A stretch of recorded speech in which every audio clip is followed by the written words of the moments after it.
नमस्कार मित्रांनो, कविता गायकवाड बोलते. जगात माझी, माझ्या आई-वडिलांची, माझ्या बहीण-भावाची ताडातोड केली. देवानं त्यांची पहिलाच केलेली आहे. ज्यांनी आमची ताडातोड केली, त्यांना देवानं पहिलाच केलेली आहे. पण त्यांची देवानं केली म्हणून आमची ताडातोड केली. आम्हाला माणसातनं उठवलं, आम्हाला देश फिरायला लावलं, आम्हाला घर-दार सोडून सगळं आमचं आयुष्य, संसार उद्ध्वस्त करून त्यांच्या अपेक्षा, त्यांच्या भावना त्यांनी माझ्या आई-बापाबरोबर जाणून घेतल्या. पण माझ्या आई-बापांनी काय असं पाप केलं? माझं उद्ध्वस्त झालं ते झालं. माझं आयुष्य रस्त्यावर आलं. त्यात माझा भाऊ वारला, भाऊजाई वारली, वडील वारला. मला त्यांनी जन्म दिलेला आहे, त्याच्यामुळे माझा आत्मा तळतळ करते आणि मला त्यांचं नाव, गाव घ्यावं, सांगावं, त्याचं जगात काय त्याची कहाणी घडलेली मला सांगावं वाटतं सगळं. पण मी बनवते व्हिडिओ, डिलीट मारते. जाऊ दे काय करायचं. बनवते, वेळ घालवते, बनवते आणि परत डिलीट मारते. पण तेव्हा वाटतं काय आपल्याला कसला कुठलाच कोणाचा सहारा ना आधारच नाही. आपण व्हिडिओ बनवणं सोशल मीडियावर नंतर कशावर तर आपल्याला काय फायदा वाटतोय? तरी पण काय वाटतं, बनवते, डिलीट मारते, बनवते, डिलीट मारते. जाऊ दे वाटते काय करायचं, काय करायचं.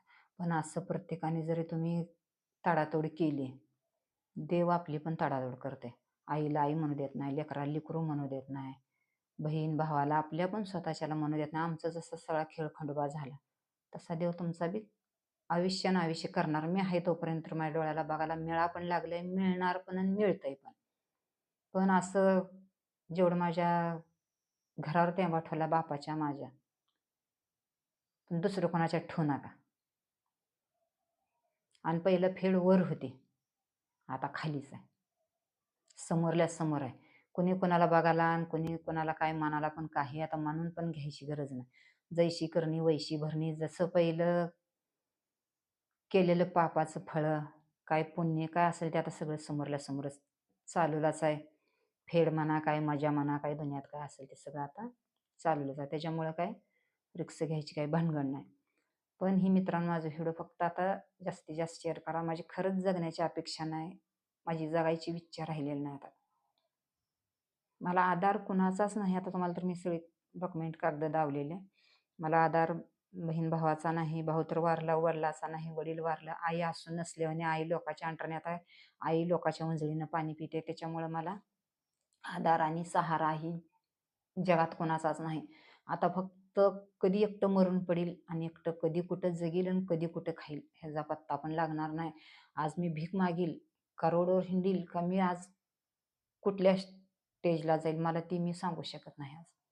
अशी माझी कंडिशन आणि अशी माझी परिस्थिती एवढी बिकट झालेली आहे. पण असं तडातोड केल्यावर एखाद्या आईवडिलांनी मन काढले की ही शेवटी अशी परिस्थिती येते. आणि मन काढायचं काय? अशी काही जगाच्या ह्याच्यात मन काढण्यासारखं एवढं नव्हतं. फक्त परिस्थितीमुळं आमचं ऐकलं तर बरं आहे, आमचं ऐकलं तर बरं आहे. म्हणून आमच्या घरावर टेंबा ठेवून माझ्या आईबापांनी ऐकून लोकांचं स्वतःच्या घरावर जाळ टेंबा करून लेकराशींचा आयुष्य उद्ध्वस्त, लेकराशींचे संसार सगळं पाण्यात घालून बसले आईवडिलांनी. फक्त परिस्थितीमुळं. मी दोष ठेवत नाही आईवडिलाला. परिस्थितीमुळं त्यांना वंजळीनं लोकांच्या पाणी प्यावं लागलं. चला बाय. व्हिडिओ लय मोठा आहे मित्रांनो.